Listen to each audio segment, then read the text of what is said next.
I support the right of self-defense without any doubt. I would be involved myself in violent resistance if I were a citizen of Palestine or Iraq or Afghanistan. And if I were a citizen of the United States or Britain and someone from halfway around the world came into my country and started stealing my land and killing my family, guess what? I would defend my country as well. So I absolutely 100% defend the right of self-defense, and I will never shy away from that. I will not join the long list of embarrassments who condemn terrorism while forgetting to acknowledge that the biggest terrorist on the planet is the United States government.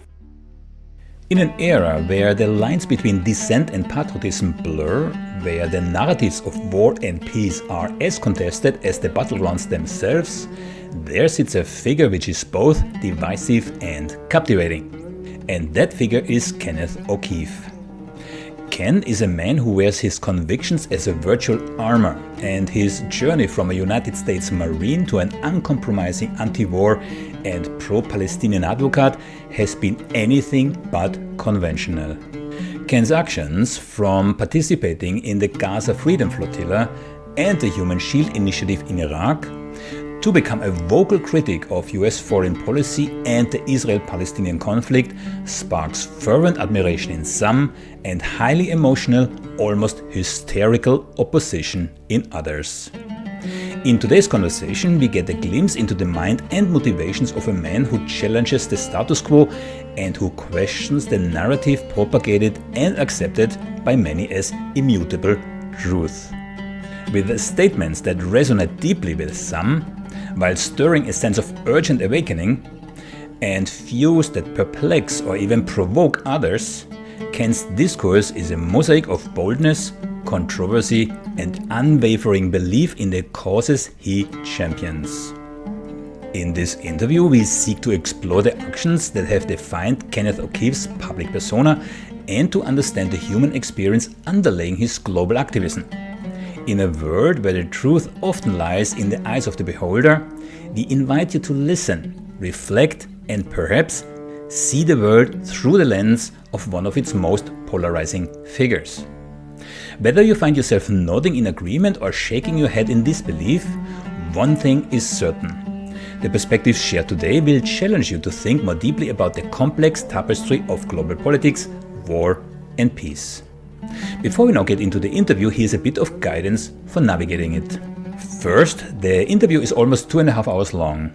Instead of cutting things out, which wouldn't do justice to you, the audience, or to Ken, we decided to release it in 2 parts. Each part covers different topics, but they complement each other and are definitely worth your time. And I really mean it, I'm not just saying this to promote the interview. Second, and please try to keep this in mind while watching the interview.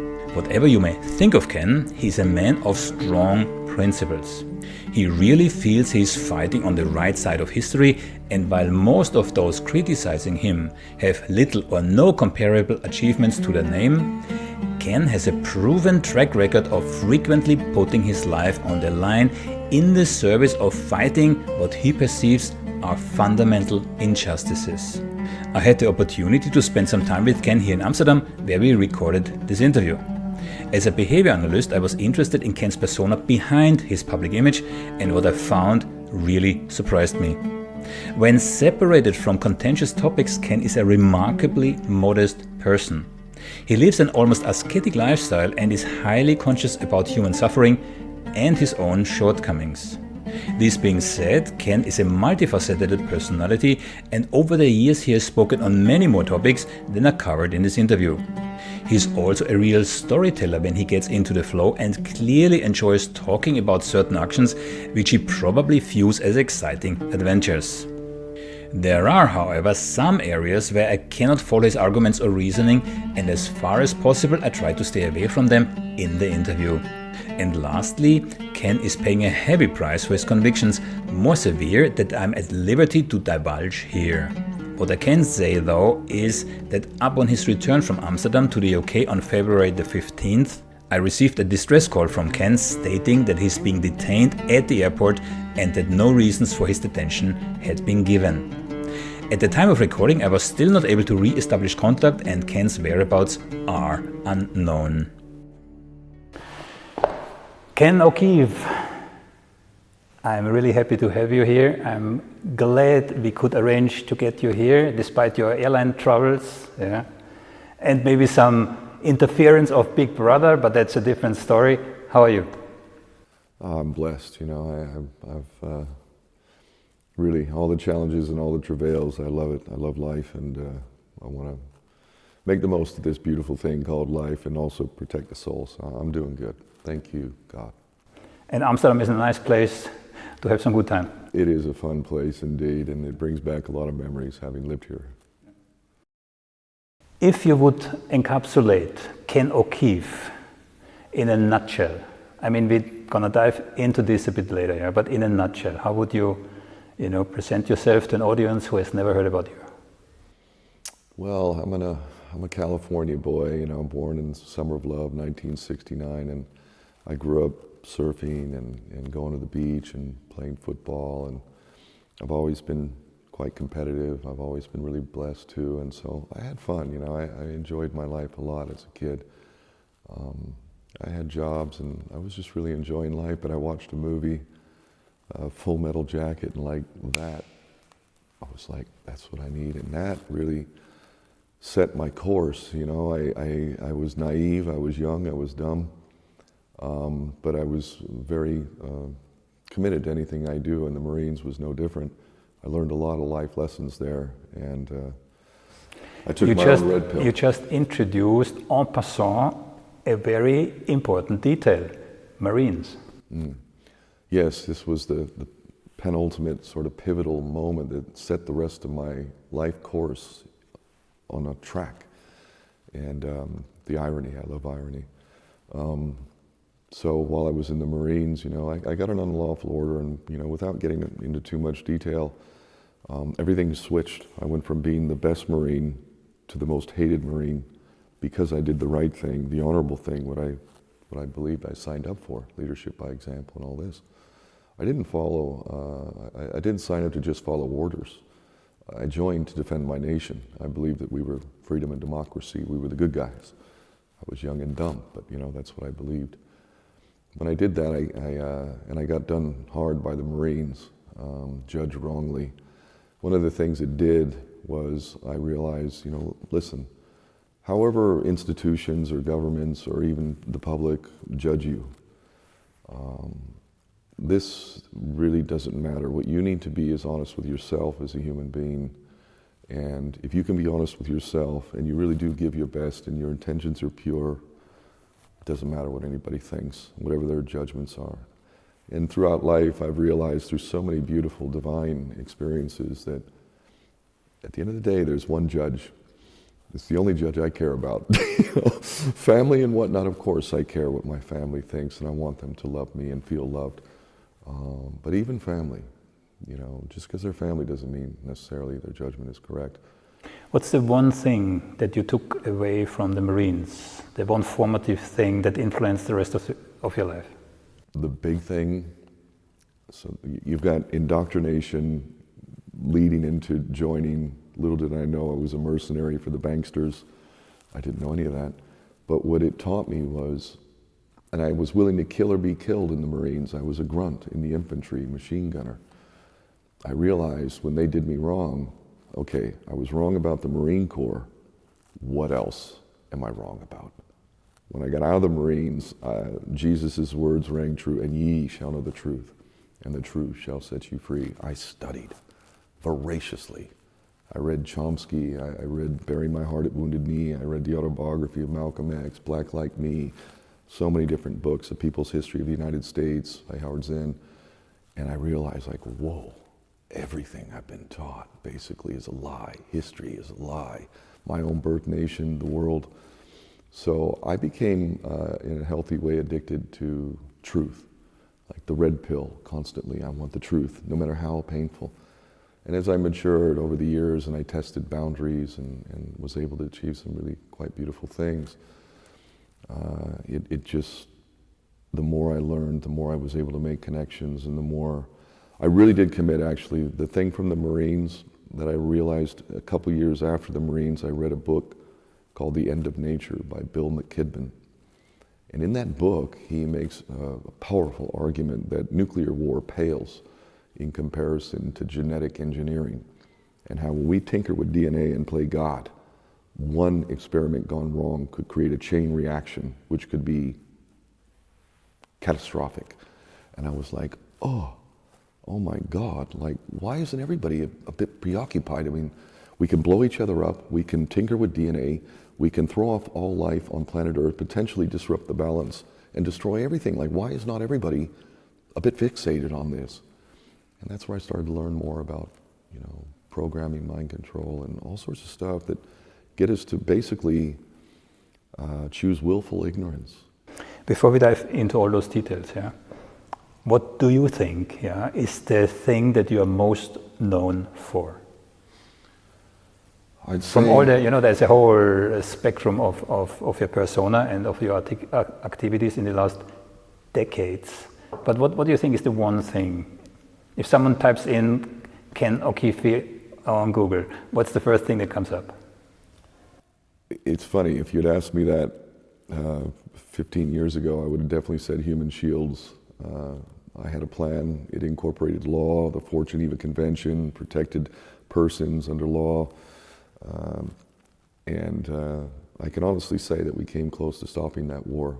We made it untenable for them to do what they did if white Western people were at these sites. So, and then I didn't. I failed, and it hurt so bad to come so close to something so great, so beautiful, that would have saved 2 million lives.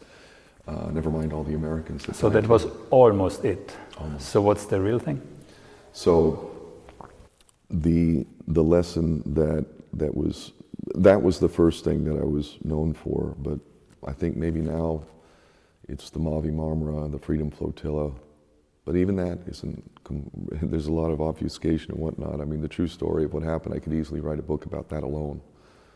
So I think probably more people know that, and the interviews that I've done from Hard Talk on the Human Shield Action, so that was 2003, and then the Hard Talk interview number 2, that was 2010. And if you ask the Israelis, I guess I'm known for being an operative of Hamas who was going to Gaza to form and train a commando unit for Hamas. I'm honored that the IDF says that of me. Honored. Yeah. You're the second interviewee with a so-called connection to Hamas. I interviewed Stanley Cohen, the so-called Hamas lawyer, right? Yeah. Also a highly misunderstood persona. Yes, indeed. Well, that's the tactic of the enemy: mudslinging, innuendo, slander, libel. The Anti-Defamation League, which has me as a rabid anti-Semite, white supremacist-leaning guy, these guys are in the defamation business, yet they call themselves the Anti-Defamation League. Their whole point is to cut free speech, and any criticism, legitimate or not, of Israel is not allowed. You're automatically an anti-quote Semite if you say anything, even no matter how true it is. Careers are lost over this, but I'm an independent guy. I march to my own tune. If I need to, I can live in the street. That's the beauty of being a grunt. I've lived in holes in the ground. I've done stuff that most people would wither under. So it makes you hard, I'm willing to pay any price. And you are not the only one. I just interviewed Mikko Pelet's sister, Nurit Pelet. She recently lost her job for speaking out. Yes, indeed. So it's also in academia where, free speech is out of the window. Science. Speak the truth about, this experimental injection. That wasn't allowed. In fact, they're still doing it. You can't say just what we all know. You're not allowed to say it. So where's free speech? Aren't we living in a free and democratic society over here? I mean, that's the theory. From a US Marine to, how shall I describe you, a vocal critic, not only of Israel, but also of the US, right? So where was the key eureka moment? Right? What turned you around? Or was it a gradual process? Can also be, huh?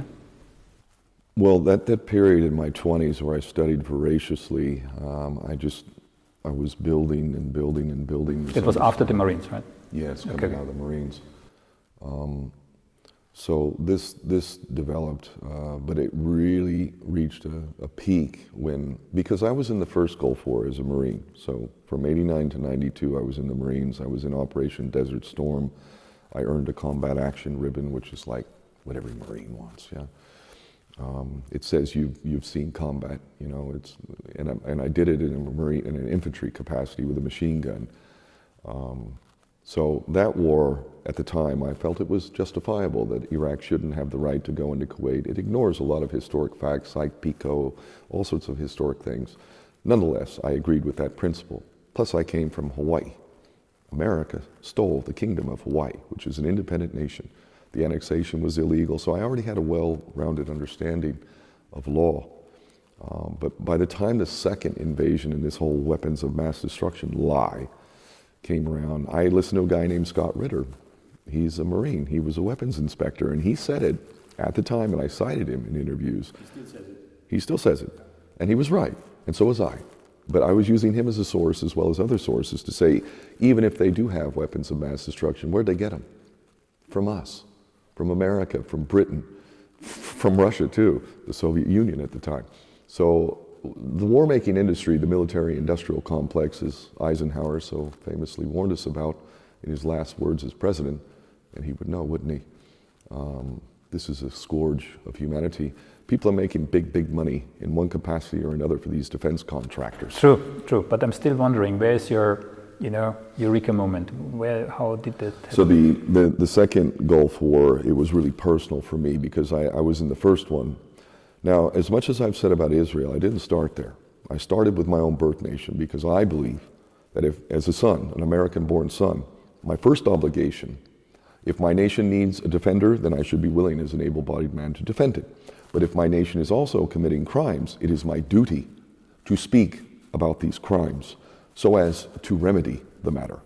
I feel this is critical. This is true American patriotism, which sadly is, I don't know, waving that damn flag, but what about your Constitution? I took an oath. I swore that I would protect and defend the Constitution of the United States and to fight all enemies, foreign and domestic. The enemy is inside the gate.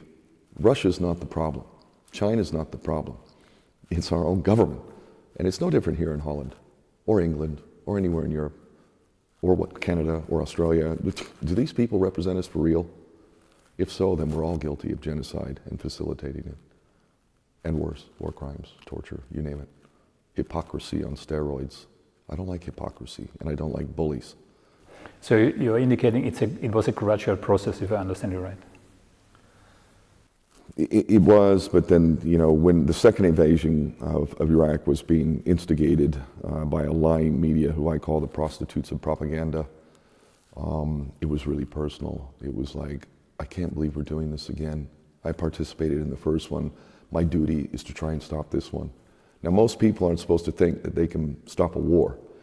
That's grandiose. But in America, we are infected with this idea that we can achieve anything, which is sort of the beautiful thing about America. Delusional as it might be in some cases. And that would be a good segue into the human shield action that you started. So to give a little bit of structure of this interview, so I have a couple of key points that I would like to discuss. One, of course, is the flotilla. Actually, there are two. The Aloha Palestine, we could March of Return, Road to Hope, these kind of things. So we follow this path. So it's maybe a good thing to start with the human shield action, which I believe is one of the first major activities.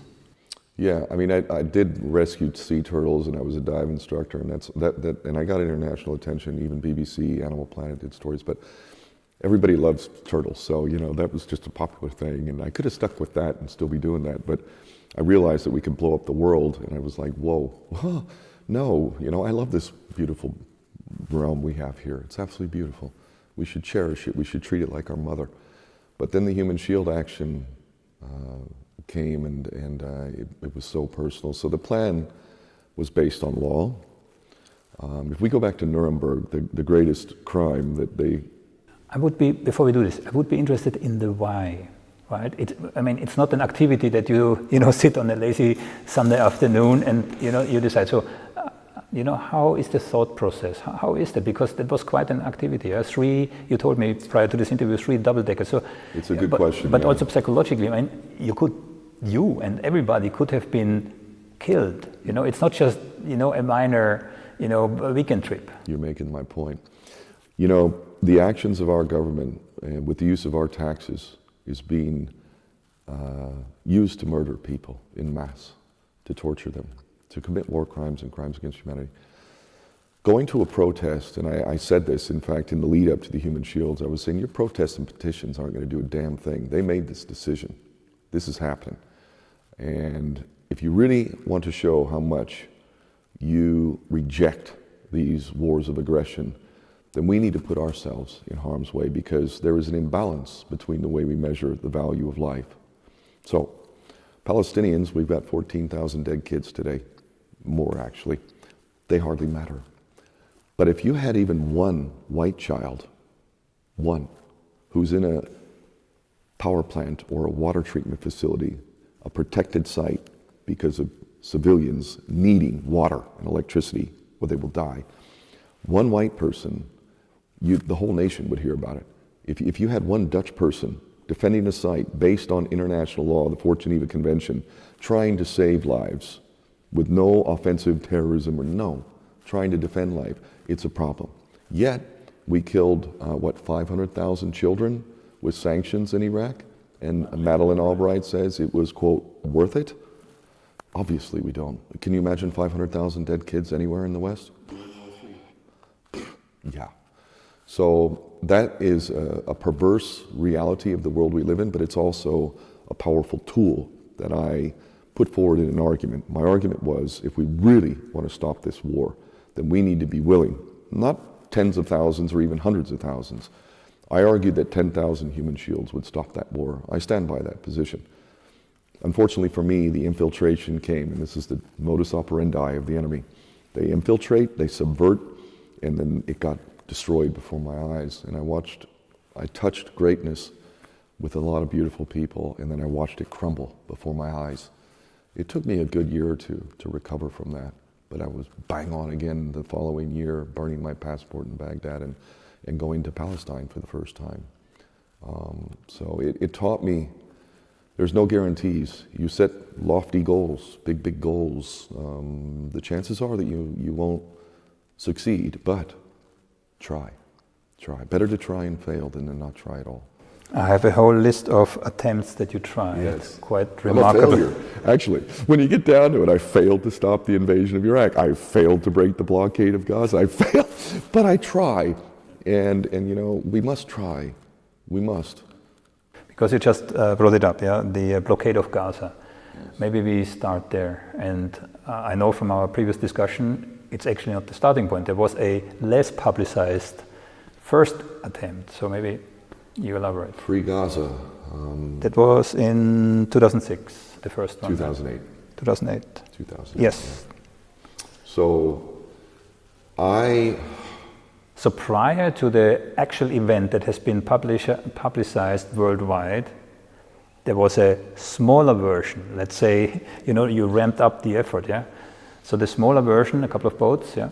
Yes, so Free Gaza, I read about it somewhere. I heard about this idea, and keeping in mind I'd already done Human Shields, so I understand the power of people in direct action. Nonviolent direct action can be extremely powerful. So I saw the plan, and I wrote to the organizers and said, brilliant plan, love it, support it in any way I can. If you need a captain, I'm hereby. You are a captain, actually, yeah? I'm a U.S. Coast Guard captain, yeah, which I could marry people. I could also have someone walk the plank. If a mutiny is being carried out as a captain, I can literally kill somebody legally, lawfully, come back with my log reports, the guy tried a mutiny. So yes, a proper captain, and I ended up, they said, yeah. So I went and I helped prep these boats for 4 months in Greece before we set off. Nobody thought we would make it. And the Israelis were saying that we were pirates and they would treat us as such. The Western media ignored it, but the Arab media and others followed it. And the bottom line is we sailed from Cyprus to Gaza, never touching Israeli territorial waters, always in international waters, and then coming into the Palestinian territorial waters where they got a bunch of gas that the Israelis want to steal. And we made it. And I have to say, of all the beautiful experiences I've had in my life, seeing thousands and thousands of Palestinians all coming out in their fishing boats, kids jumping in the water, cheering. I was behind the wheel of the boat, and like all the people are having a great time, but the kids are jumping in. I'm worried about kids getting to the propeller in the back and like chopping up some kid. But I'm also like, it was like winning the Super Bowl or the World Cup, but better. These people had hope. For a moment, they had hope. They knew that they weren't forgotten, that these people here, 46 of us, we cared, we risked our lives, we made it. They didn't think we'd make it, but we did. And that was just such a powerful thing. And when I got there, I listened to what they said. And they said to me, we don't want aid. We need freedom of movement. We need to be able to move in and out, and we need trade. We need to develop our economy so that we can be independent. So that was where Aloha Palestine was born, which married my Hawaiian work with Palestine and trade, not aid. You encapsulated this little story, if I may call it like this, with precision. And it's, if I think about this, yeah, the actual achievement here, you defied the Israelis, yeah, you actually landed on a beach there with a couple of boats. You brought, what was it that you brought? Humanitarian aid? Literally, those two boats, and I've been asked versions of this question before. Being human beings, showing that you care, risking your life is a strong form of aid. It says, you are not forgotten. We do care about you, and we're sorry, so sorry about what our governments are doing. That is critically important. How do you think the Palestinians feel in Gaza today? Abandoned. I cannot imagine. Yeah, the whole world. But the whole world, thank God, is finally starting to see, really. Yeah. The whole world is forced to see the graphic images that come out of there, which go directly into the subconscious, and it shows also the mental acrobatics our Western politicians have to go through in order to justify what clearly, and that's not my opinion, I have a whole string of academics who confirm in their own words this is a genocide. One of which is Professor Omar Bartov. He's a genocide expert. He's probably the worldwide leading genocide expert, and he says this is genocide based on international law. Yes. Yeah. I've been using that word genocide for a long time because the work I did in Hawaii, they're being genocided from day one. From first contact, they had roughly 800,000, 1 million Kanaka Maoli Hawaiians who had already created a sovereign nation. Within the first 100 years of contact, 94% of the population had been wiped out from disease, known diseases that they had no immunity to. So the Hawaiians were nearly genocided. Even that policy remains to this day, and I can prove it. So that word genocide is something that I already had in my consciousness before I learned about Palestine and all that. The definition of genocide, which I've memorized, obviously there's some more details, but this is a valid, legal, lawful definition. To destroy in whole or part a national, ethnic, or religious group. To destroy in whole or part a national, ethnic, or religious group. The Palestinians are a national identity. They are Palestinians.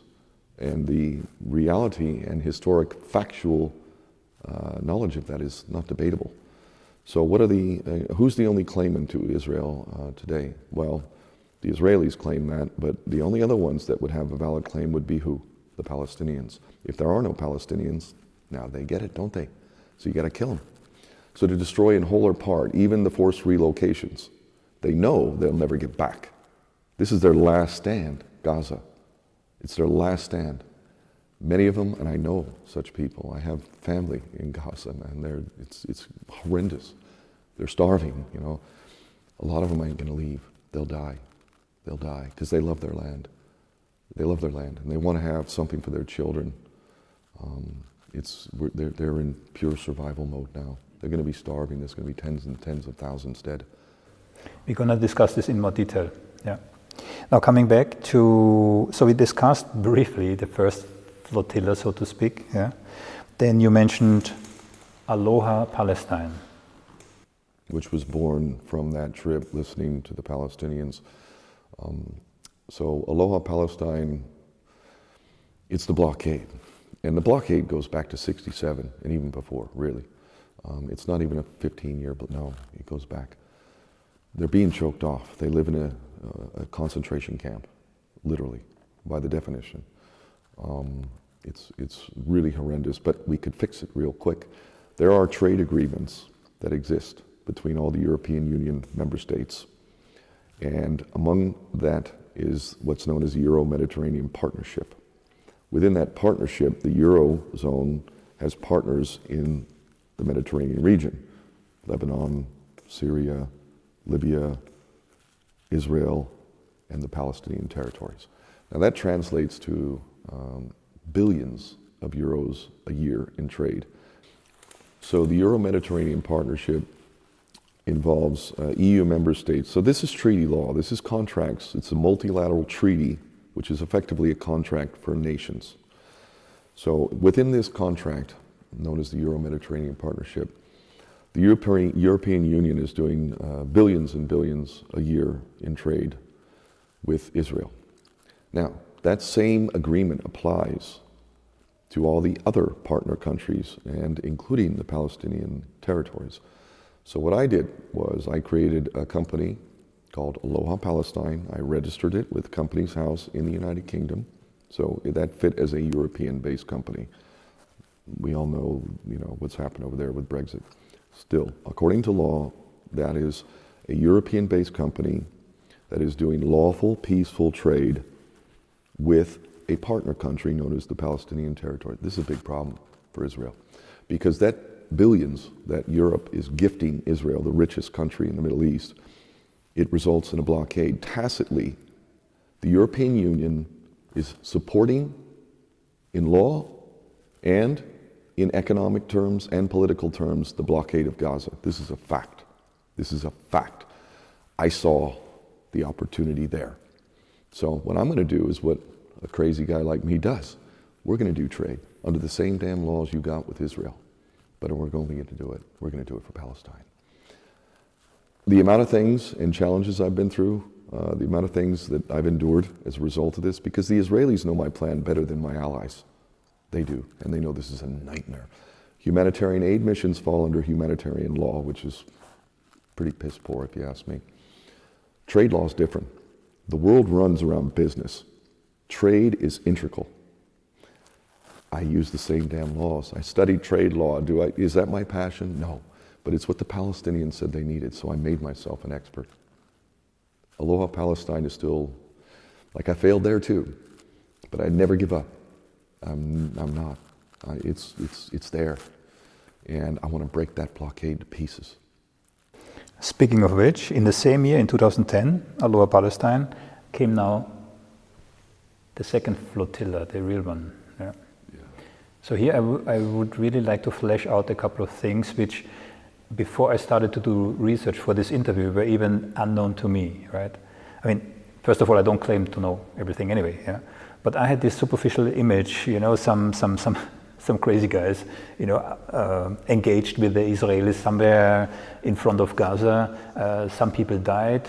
I saw the official Israeli night vision edited movie clips where it appears that people with long sticks, whatever that was, hit on Israelis who already were on board. Yeah. So I had this classic thing. I had also one misconception. I thought there were a couple of small boats, but actually the boat that you were on, and you told me before this interview, were 600, 700 people on. So it's not a small boat, and there were several of those. Yeah. So I would really like your vision here, because how shall I say this? A number of how to phrase this best? A number of key events happened that day, yeah, and most of them, again, following my research, were grossly misinterpreted. Yeah. So now I would like to hear your version. Maybe first of all, you explain what it really was. Okay. Again, keeping people in mind who have never heard about you and who are not aware of this flotilla at all. So the difference between Aloha Palestine and the Freedom Flotilla is the Freedom Flotilla was a humanitarian aid mission. So that falls under the auspice of international law, human rights law. which again is inadequate at best. Thank you, South Africa, but we'll get into that later. This Freedom Flotilla was humanitarian aid. I was very focused on trade, not aid. And I wasn't even going to go. But at the last second, I was like, you know what, this is too big. I was working on Aloha Palestine. I was actually really involved. But at the last second, I decided I got to go. So because people know who I am, I was easily able to get on. And so the mission was to deliver aid to a population which includes 800,000 plus children at that point. It's now 1 million. And I thought, okay, yeah. I thought we would make it, keeping in mind that in 2008, we made it. And I said in an interview with BBC, you know, I did not think the Israelis would be so stupid as to attack a civilian passenger ship on a humanitarian aid mission in international waters trying to help a population of people, including 800,000 children. But they're just that arrogant, boy. And the specifics of what they did was, we were in the international waters. The ship had been inspected completely. There were no weapons on that ship. In Turkey? In Turkey, yeah. Yes. And who inspected it? I mean, there was the Turkish authorities. Turkish authorities who have friendly relations, regardless of the public pretenses. They have very friendly relations with Israel. So the Turkish government said it, and the Israelis were even invited to be able to validate and verify, so that they couldn't use the excuse that we're bringing terrorists and bringing in arms and all this. So it was verified there were no arms whatsoever? 100%. Even before I got on the ship, they said we couldn't bring knives, no knives, because knives could be used in a lethal capacity. So I know, they inspected us, man. Everything that came on that ship was known. So I ended up going. I met the people in Istanbul, and we sailed from down south in Turkey to Cyprus. Everything was going well. And we had our date to go from Cyprus to Gaza, which should take about 11, 12 hours, depending on your speed. And so we did that, and the Israelis timed their attack to the morning prayers. Were there any warnings from the Israelis prior to the attacks? Were there any? Well, they said publicly that, you know, we were terrorists, and, you know, that you know, we wouldn't be allowed to make it, and da-da-da-da, all their basic lies.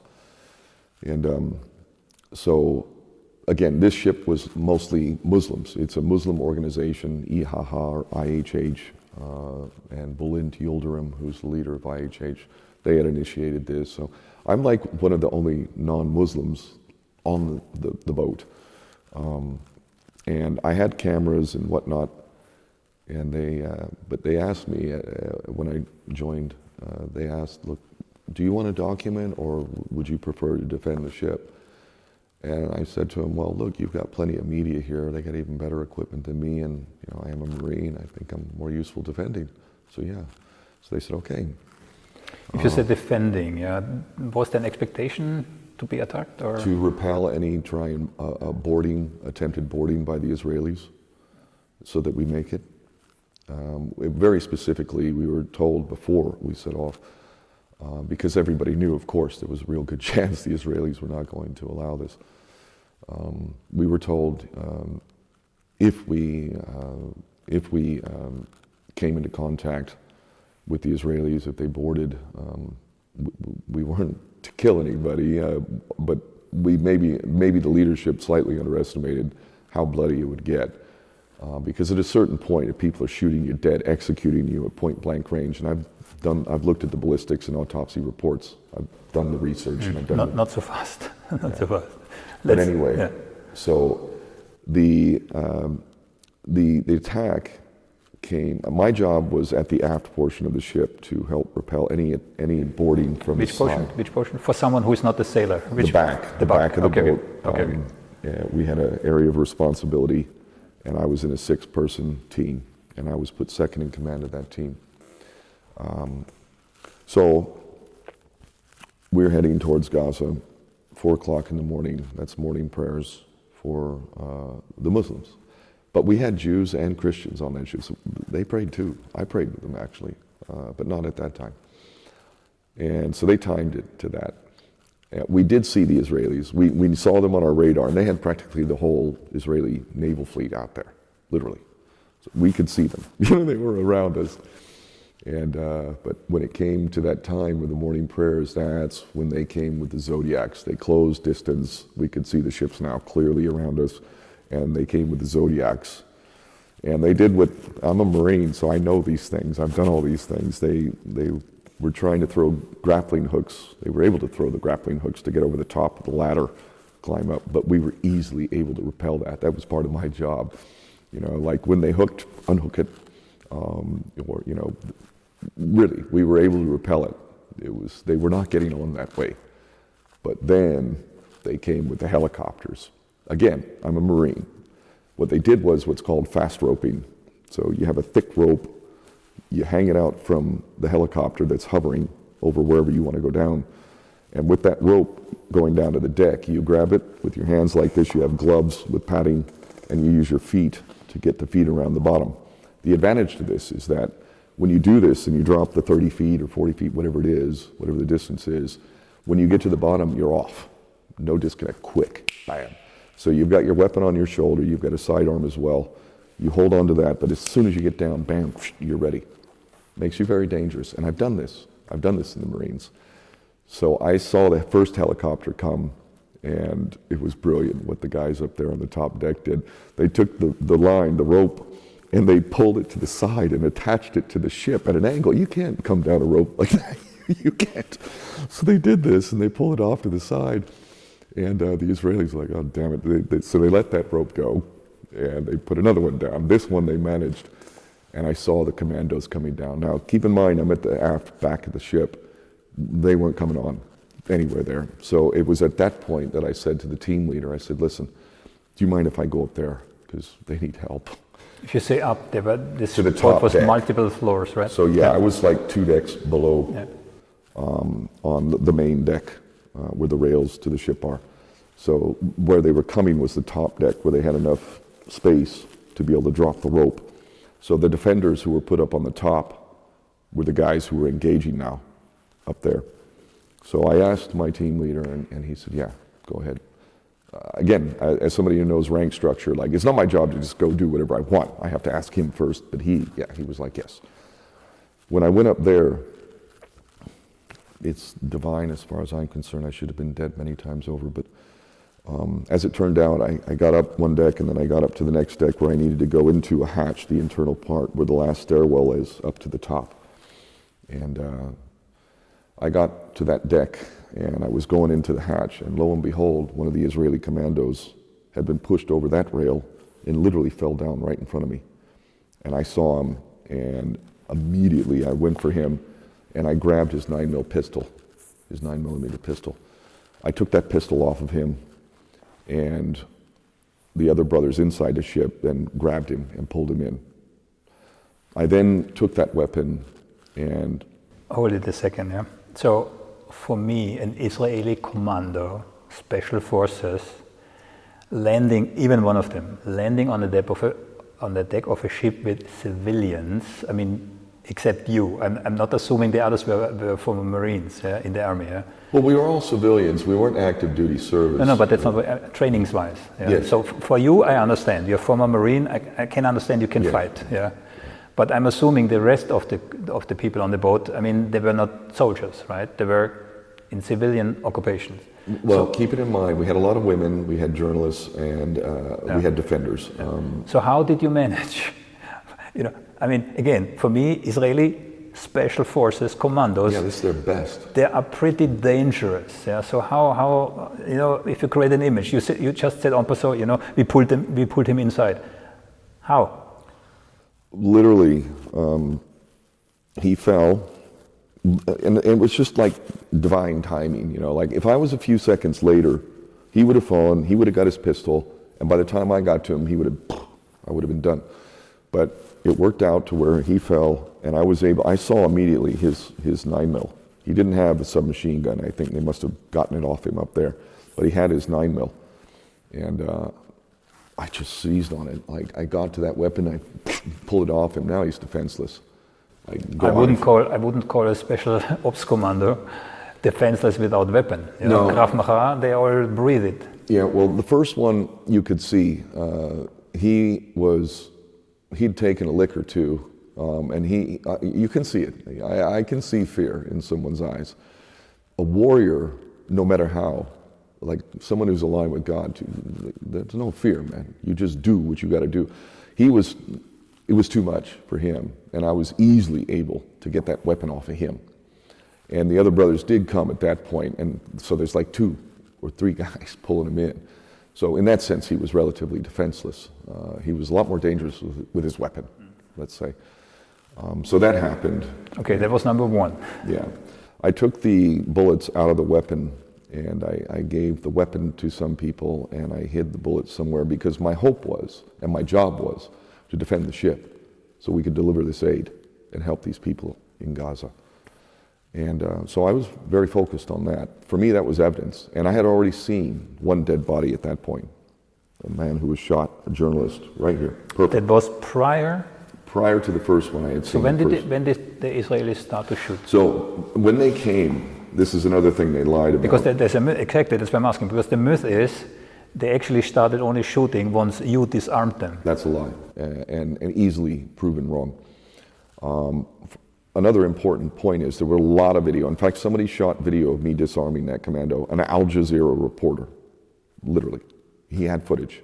They stole all the footage, all of it. Remember, they kidnapped us, took us back to Ashdod, all of the evidence. The only evidence that we've seen, that footage, that was a woman who put it in her private parts, and she managed to get that chip through, and that's why we have that footage. They took everything else, including the footage of me disarming one of those commandos. So I have an Al Jazeera reporter who videotaped it, who will validate, and I have other witnesses as well. They were shooting at us before they were dropping percussion grenades. For those that don't know what that is, a fragmentation grenade is the one that blows up and it sends shrapnel and it can blow you apart, take off your legs, do all sorts of stuff. Percussion grenades, although not generally as lethal, they can kill you too. If you're right next to a percussion, the percussion, that will make you go deaf, it'll blow out your eardrums, it'll disorient you. So they were using those, which causes confusion, chaos, and they were shooting. They had laser-guided rifles. I'm also a sniper. So they were shooting already? From the helicopters, okay. They were shooting. Again, all provable. Even without the evidence they stole, provable. And you say provable because of the bullet holes which were verified on the deck of the boat and the trajectory of the bullets. Yes, plus we have, you can't discount all the witnesses who verify the fact that before they even stepped foot on that, we had dead people. How did they die? How? If you were using paintballs, they said, right? They did use paintballs, and they used live rounds. So that's how you can lie, right? We used paintballs. You're just omitting the fact that you had live rounds or denying it. That's a lie. You did, and you killed people, including an American. Yeah, I think there's no question. I think there's no question. So 9 people died that day, and the 10th later in the hospital. Yeah. Yes, he was in a coma from the.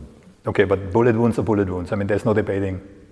No, so they were shooting at us and killing with sniper rifles from their comfortable position on a helicopter. So again, that was prior to you disarming special commandos. Yes, and actually, a little detail of the story, after I took that 9mm pistol, I was actually trying to figure out what to do with the weapon. It was evidence. I believe in law. This is evidence. We would have ballistics capacity to see if this gun fired any bullet that went into the body of one of the dead people. If you believe in law, that's important. You don't throw that away. You need that evidence. I still hope that we could make it. While I was carrying this weapon in a safe position like this, the Israelis were firing from the helicopters, and I saw the lasers near me. Literally, like the laser was like there. You know what that laser means? If that's on you, boy, that's a problem. You're 1 second away from being a dead man real quick. So I literally, I was carrying this weapon, and I heard the ricochet of a bullet right now. So they took a shot, and it didn't get me, but it was close, real close. And it was like, Ken, Jesus Christ, you're a Marine. Get down, man. Get in a low position. Be a Marine. You need to avoid getting hit here. I got rid of the weapon, and then I saw more dead bodies in the course of that. So after I got rid of the weapon, they were still attacking. So I went back up, the same place I went, just the opposite side of the ship, the same exact place at the hatch where I needed to go to get up to the top. And I swear to God, the same thing happened again. So this time, an Israeli commando who had his full wits about him, he was fully capable, and he had a submachine gun shoulder strapped. He fell down. The timing was perfect again, because he was well aware. He fell to the ground, and of course the first thing he's doing is going to get to his weapon. And I saw him, I went to him, and I literally grabbed his hands. So he's taking his right hand to get it in the pistol grip, to get it in the trigger position, and then the left hand to hold the stock. I'm a Marine, I know how this works. I immediately went to his hands, and I was able to get to his hands and pry them. Now, if I had been 2 seconds later, he would have had it, swung it around, I'd be dead. But the timing was perfect. I got there, I started peeling his hands off of the weapon. Another brother came, a Turkish man. He came, and he was trying to get the weapon. I said, it's strapped. I told him, get it off in that way, pull the strap off. He did. After I pried his hands off, he pulled the weapon, was taken inside.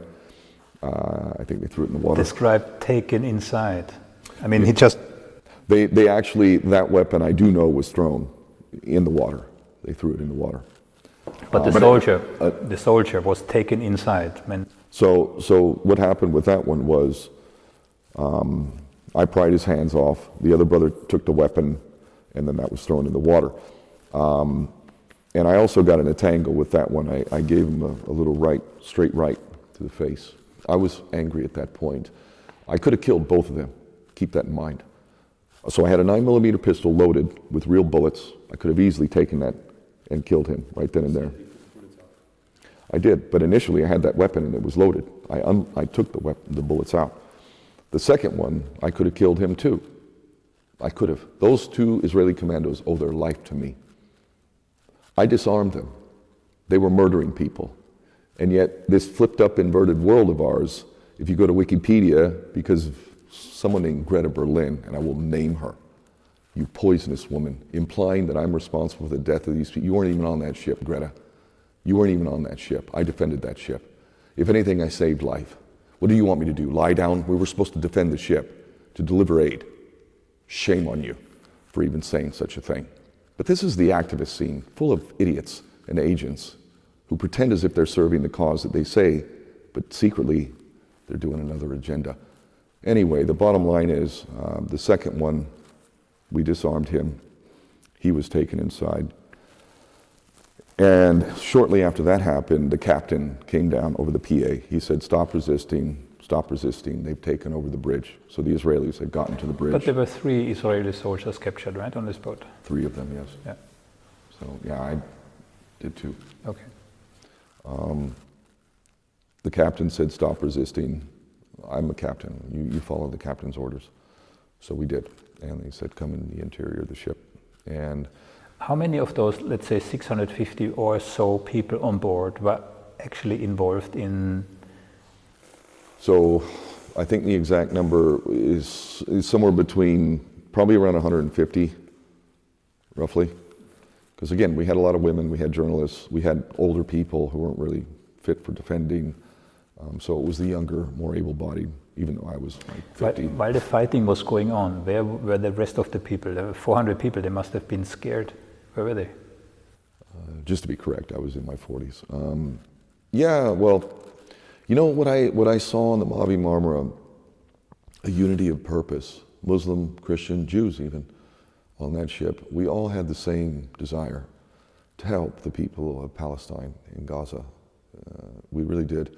And it was beautiful. It was an honor and a blessing to be with people who really did and were willing to put their lives on the line. This was the basis of my Human Shield action. Protests and petitions are not enough. We have to do more if we're serious. Obviously, that's not for everybody. Not everybody's willing to risk their life. But for those of us who have that kind of will and capacity, we need to. We need to. This is not a safety safe. You know, isn't it all about safety for your safety? You know what? Sometimes we have to take big risks. And if I've been blessed, it's been the blessing of a fearlessness based on a love of humanity and this planet and a willingness to die if necessary, because there's no way around it. But that's the leaders of movements who do this sort of stuff. But we are meant to inspire others, to raise people, and create new leaders. You know, that's what I would love to do, and I know I have.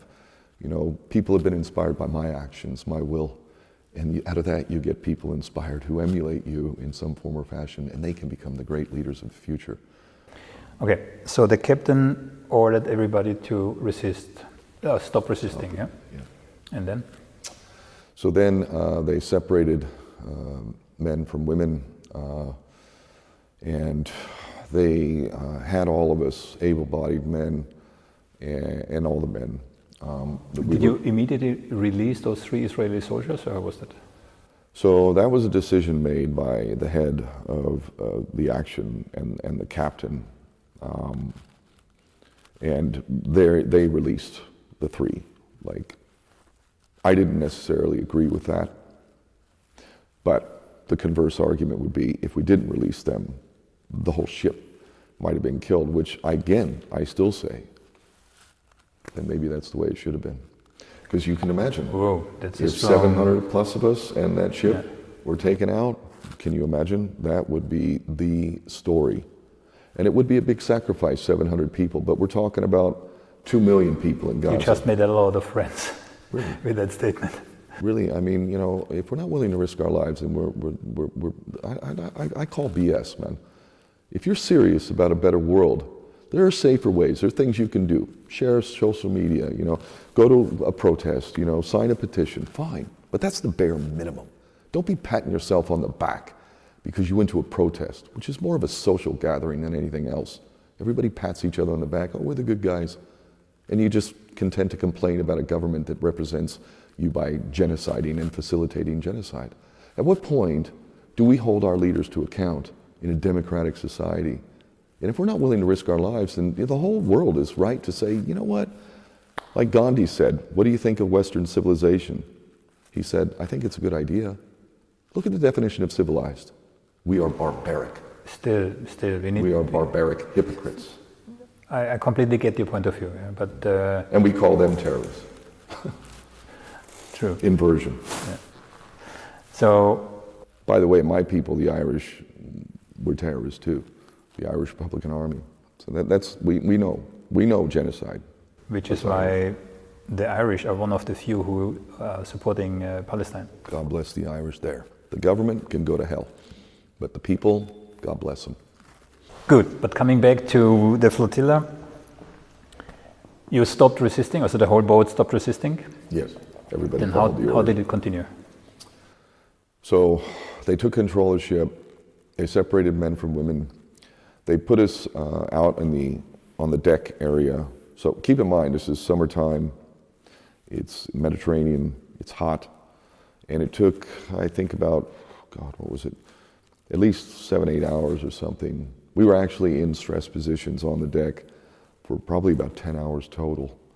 So all the 650 people, how do I need to picture the women were inside and contained together in there, but the men were outside in stress positions, not allowed to move.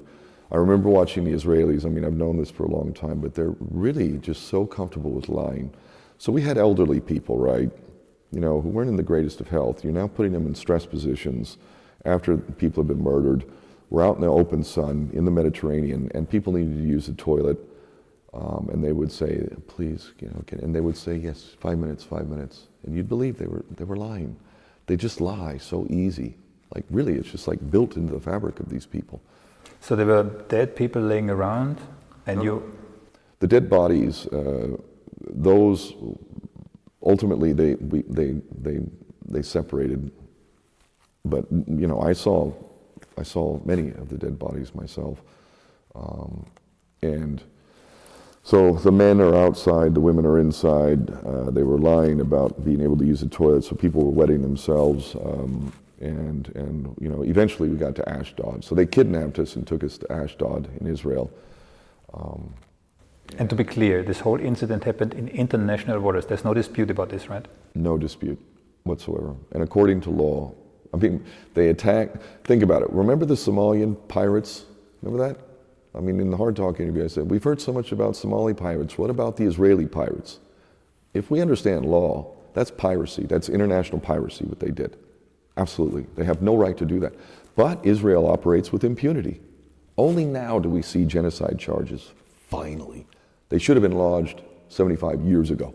The creation of Israel was built on a genocidal policy that was unfair and allocated a recent population of immigrants with a Bolshevik background to then genocide the Palestinians. And it's taken us 75 plus years to get to a genocide charge. Law is not functioning. Impunity in the nuclear age is suicide. And this is why people need to realize nobody likes to talk politics. Very few invest in real knowledge of law. Many Americans don't know their own constitution. Many Brits don't know their Bill of Rights. Most Europeans just think that mandates are laws. Why are we so infantile in our understanding of law, history? I think it's even getting worse. I mean, you can look up on YouTube. You have plenty of those interviews, or you know, when they ask college students on the streets, against whom did America fight the War of Independence, and they're saying, Mexico.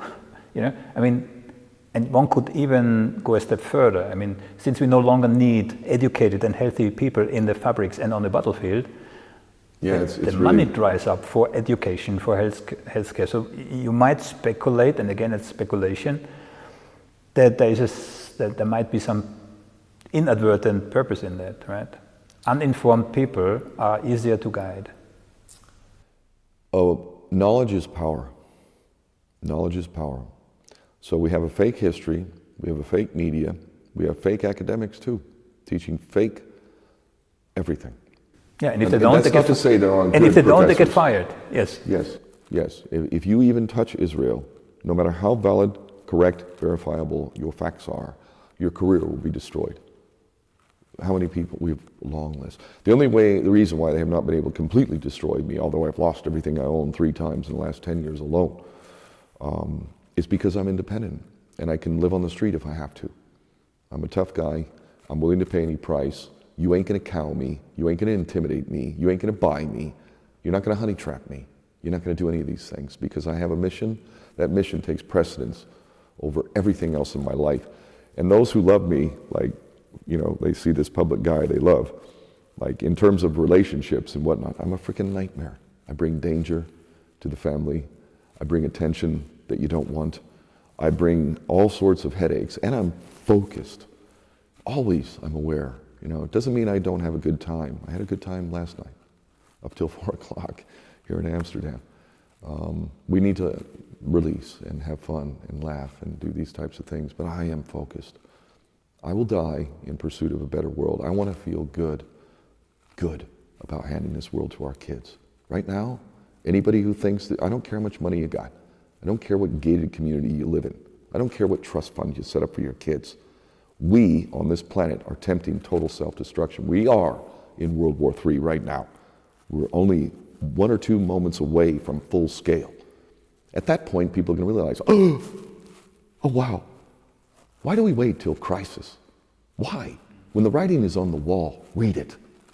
Deal with it. We will discuss this in a moment, because I think you're making some very valid points in regards to what's going on right now and how it's not reaching the public. Yeah, but coming back to the flotilla.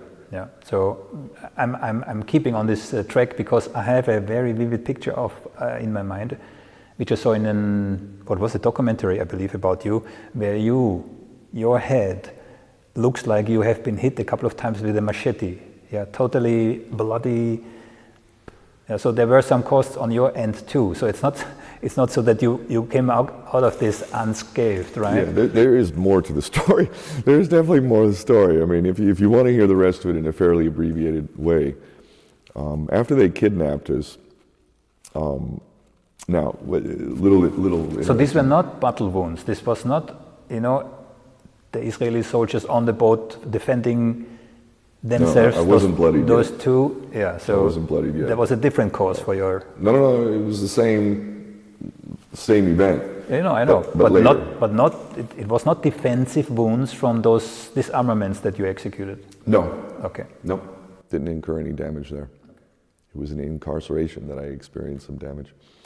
So shall I tell that story? Okay, so they kidnap us and take us to Ashdod.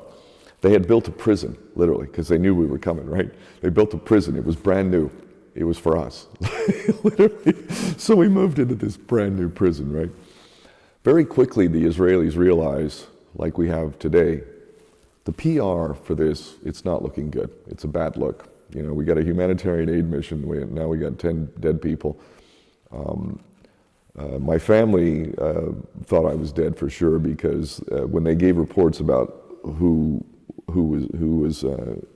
had been taken back to port, there was no report of an Irishman. I had my Irish passport, but I also had a Palestinian passport that had been given to me by Ismail Haniyeh, the prime minister, the democratically elected prime minister personally, gave me this. And Prime Minister of Palestine. Remember, they had elections back in 2007. Hamas won democratically, indisputably. Even Carter, Jimmy Carter, former president, said that was valid. That's like a valid vote. That's what they voted for. They haven't had elections since. That's a whole other subject, and that's basically because of the Israelis. But this is why Netanyahu today claims everybody, there are no innocent. I mean, it was also Herzog, yeah? There are no innocent Gazans, they're all Hamas. They voted them, yeah? That was 2006, but since then, there were no more elections. you know, if we apply that logic to us, then we're all guilty of war crimes, because isn't that our democratically elected representatives doing this stuff? So we're guilty. So I don't disagree with him there, except what is Hamas? I mean, I've lived in Gaza. They're bureaucrats, most of them. They do social services, garbage pickup, you know, water when they can supply it, when they're not being bombed. It's only a small portion of the Hamas that are actual fighters. And, you know, I've met these guys, from the leader all the way down to the guy. Yeah, it was said you were on this flotilla to train Hamas commandos, right? Yeah, I was going to Gaza to form and train a commando unit for Hamas, according to the Israeli offensive forces. Defense forces. So, yeah, I mean, I didn't do that, but I get a chuckle out of it. That wasn't my job. And I think we all can see quite clearly that Hamas is pretty good at their commando. But if you finish your story, so your bloody story. I had a Palestinian passport. I hid my Irish passport. They stole everything on the ship, all the footage, everything. I had cameras, I had MacBook Pro, blah, blah, blah. I hid that, and I had my Palestinian passport. When we were deboarding the ship, right, we pulled into port, you've got the ramp, and I'm walking. Handcuffed, free? No, we weren't cuffed. We weren't cuffed at that point. I was walking off the ship, and there was an Israeli soldier, IDF guy. He looked at me with this smarmy little, cocky little look on his face. He said, "We know who you are." And I literally, with a smile, was like, "I know who you are." Like that. He got pissed. So I walk off the ship, and they had a desk with all the IDF guys processing us to identify who's who. So we were meant to hand over our identification so they could verify. Of course, they put us all on a list, right? And it was priceless, this moment. I'll write about it someday. But basically, I got there, and I've got my Palestinian passport, right? And I get there, and there's one Israeli guy who's sort of like doing some paperwork, and then another guy, he's the one taking the form, or the identification, and his passport. So I come up, and I hand my Palestinian passport. And the other guy and him are like, wait. And I said, yes, actually you guys kidnapped me, so when you deport me to Gaza. There's my passport. So they process us in Ashdod, and then they deliver us to this brand new prison. At that point, they were in damage control mode. And my family thought I was dead because I handed over the Palestinian passport. So the news was already leaking out, right? No, there was news from the beginning, but they blacked it out. They cut off, that's one of the things they did, jammed all of our signals, they stole all the footage. If all that footage was retained, oh my God. I know the truth, I was there, but my family thought I was dead because I handed over the Palestinian passport, so there was no record of an Irish. So they really thought I was dead. And so they took us to Ashdod, to this prison. We're all in there. They're in damage control because it's not looking good. It's not looking good. Information is slowly coming out. People are trying to figure out. That was the top story for a day or two. And so they realized, like, dude, we got to get these people out of here quick. So they said, get them out, deport them all. Now, at that time, it was me in that prison, and I'm just a crazy, crazy guy. But I'm also a very tactical guy. I'm not stupid, but I am crazy by most people's definition. I was like, no, I'm not leaving. I want my Israeli justice. Now, the Turks are different. They will get a different treatment than me. But I knew, as long as I'm here in your custody, that's going to bring attention to the issue of Palestine. And it's also going to reveal some of that work I did but previous to this. And none of this is good for you, Israel. None of it. So anyway, we're in the prison, and everybody's gone. And they came to us and said, okay, you know, 2 guys in one prison, we're going to move you to a new location. They lied, as they do. And they ended up taking us to Tel Aviv, Ben Gurion Airport, where we saw everybody there. And they're like, oh, he's back. I was like, yeah, they lied, man. They said, and so we regrouped at the airport. But how did you end up so bloody? This is coming now, yeah. So I get to the airport, regroup with the crew and you know, the captain and the head, Bulent Yildirim. And we're there, and there's a guy named Paul Arudi. He was on another boat, one of the little ones, and he was roughed up. You could see he had a bit of a black eye, and they were manhandling him in Ben Gurion Airport in the secure area where they had us, right? And we could see him. And he was like saying, stop, stop, and like, yeah, he was obviously injured. And all of us rose up, and we're like, stop, you know, stop, let him go. And the police, the Israeli police came, and were like saying, sit down, and we're like, no, leave him. And they came up to us, and I was kind of right there in the center, right next to the captain and the head of IHH, or IHH. And it got to a point where they were like, not only was I refusing, I was using expletives and basically tell them to shove it where the sun don't shine and stop. And one of the Israelis, policemen, took out a baton and he whacked me on the head. So that's, for anybody who's not had a cut to the head, when you get cut, and it didn't do anything, it just pissed me off even more.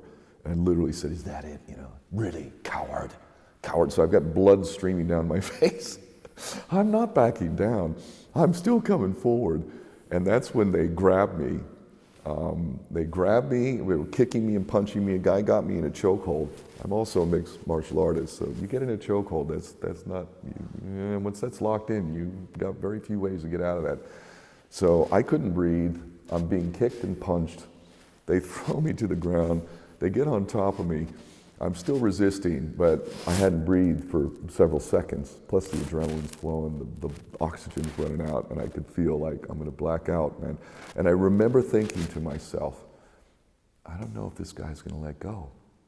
I really didn't know, am I gonna make it or not? And at the last second, I went limp. I went limp, because it's like, just before I was gonna black out.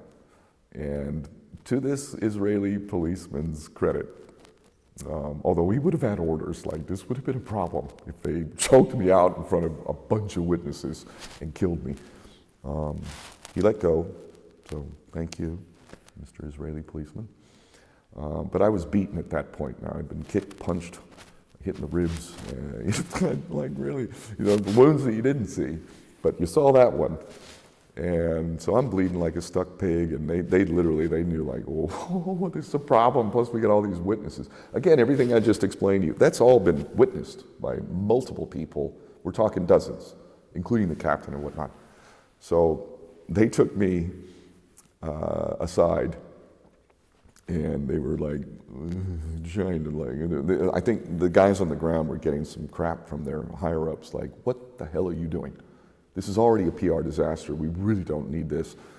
And so I had this blood on my face, and basically they put everybody on the plane, but they weren't able to send me, like, because I had this blood on my face, and this is a problem. So everybody left. The last they see of me is bloody in the custody of the Israelis. Now I'm the only one there. I'm literally the only one there. The only other ones that were there were injured, were in hospitals, and they hadn't been able to relocate them or repatriate them back to Turkey. So I'm the only guy there. I'm bloodied, and everybody's gone, right? And at that point, they put me in a cell, and they didn't want to send me right then anyway. They really didn't, because it was all fresh in everybody's mind. Again, they wanted to try and contain it. And so everybody leaves. I'm in a jail, and that's where another thing happens, where I actually got beaten again. They were trying to play games with me in the jail and being real cocky and doing this, that, and the other. But I just, you can't intimidate me, and I'm not crazy. I don't mean it in a literal sense, but like I do things that would be considered crazy, and I let them know, like, But at the end, they just kicked you out. So one of these guys instigated some crap with me, and I told him what's not, and they literally hog-tied me. So for those that don't know, when you get handcuffed and those cuffs are put together, then you can't move, really. But you do that behind the back, and then you do ankle cuffs, and then you take those ankle cuffs and you connect the cuffs back here behind your back, so you are completely helpless, totally helpless. So I'm hog-tied in the cell, and one of these guys beat me a bit more, and he literally pulled out his penis. I'm not making this up. He pulled out his penis and put it in front of me, and I literally said to him, "You put that near my mouth, you ain't getting it back. Like, I don't care what you do, like, but you definitely don't want to put that in my mouth or anywhere near it." So he stopped doing that, and the commandant of the Ben Gurion facility, he got wind of it. I'm not making this up. So this is becoming more and more of a problem now. I've got blood on my face, and I've been beaten. I've got my Aloha Palestine shirt. Literally, if you see, it's Aloha Palestine.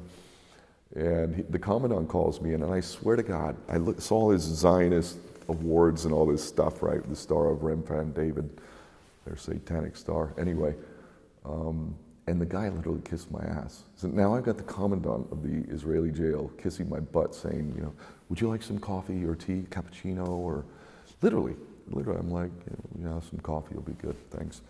And he sat down and he said, basically kind of apologized and said, "We want to rectify this, and really very sorry." And that's where they asked me, like, "Here, can we wash your face?" They tried to wash my face. I'm like, "No, get away, no." And they were practically begging me, to the point they actually got the Irish ambassador to Israel to get on the phone and personally ask me, please, wipe your face. And I said, with all due respect, no. All I have now, they've stolen everything. All I have now is my bloody clothes, this blood on my face, and I'm keeping it. It's mine. So he didn't succeed. So they were basically forced, and I was put on that Turkish Airlines flight. It was so funny. I've got blood all over me. I'm stinky. I haven't had a shower for days. Blood all over me, blood on my face. And they put me in first, and I'm in first class. All these passengers who are flying from like Tel Aviv to Turkey are walking past this bloody, stinky guy in first class. They were really nice. They gave me a couple drinks and so on and so forth. So when I got to Istanbul, that's when I then found out that the Israelis say I'm a terrorist. I'm a terrorist. I didn't kill When her. did you really, to conclude this topic, when did you really realize the gravity? When did you realize, you knew from the beginning there were people dying, they were shot. Oh, yeah. But when did you realize the whole scope of the attack? See, my history, I've studied I'm an old school activist. Like, I'm not the activist who blocks roadways and pisses everybody off just to get attention. I use things that inspire people, but I'm very aware of the media. We must manipulate the media in a positive way to get a message out that is inspiring. So I'm very aware of that. So I knew this is problematic for you. There's 10 dead people now. This has brought a lot of attention to a subject that most don't know anything about. And even the most brainwashed person is going to feel a little bit of sensitivity, given the fact that we've got a whole bunch of children in Gaza and they're captive and we're trying to help and now we're dead. And, and it also helped teach people about law and, they were pirates. I said it in the Hard Talk interview. We've heard so much about Somali pirates. What about the Israeli pirates? Impunity is the problem. No accountability for law. It's one law for them, another one for us. Okay, but the question was, when did you realize the gravity? When did you really realize? I knew it as it was happening. I even said again in the Hard Talk interview, I did not think the Israelis would be so stupid as to attack a civilian passenger ship on a humanitarian aid mission delivering much needed aid to a population that includes 800,000 children. But they are that stupid and cocky. So they did. And that was a penultimate event. And I knew we need to be willing to die. You know, and that ship, as I said, we had no violent intentions. We could have killed those that we disarmed. I could have done it personally. I chose not to. I don't want to kill anybody, but if I have to defend myself, I would. But I didn't have to. I had taken away the weapon that was the threat to my life, which meant he could be subdued now. Coming next, in the second part we will look at state terrorism, the Great March of Return, control of information, an Israeli attack on a US warship, Israel's Hannibal Doctrine, and one or two other topics that might surprise you. See you then.